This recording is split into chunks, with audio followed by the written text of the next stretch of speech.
hlavne som sa bála aj psychologovi, lebo som sa bála, že mi zoberú Sofie, že príde sociálka a že nie som schopná, že keď chodím na terapie k psychologovi, že to nebude dobre vlastne. Pretože prišiel vlastne strach z toho, že sa budem liečiť a strach z toho, že mi zoberú kvôli tomu Sofiu.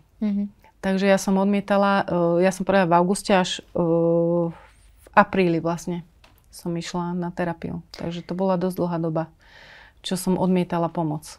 Aj napriek tomu, že som vedela, že to tak určite nebude, aj napriek tomu som odmietala tú pomoc. A kedy si sa potom naozaj rozhodla, že ideš do toho? Bol tam nejaký určitý zlomový bod? Videla som, že muž už to nedáva, že už bol zúfalý a vtedy aj sa hodil, nie že hodil o zem, si tak lahol a už on bol zúfalý, už nevedel, že čo, už začal plakať, tak som si povedala, že už dosť, že stačilo, že nedáme to sami. Už potom prišli myšlienky aj, že bolo by lepšie, keby som tu nebola, samovražedné v podstate. Takže už som vedela, že to není dobré a že už to nedám sama.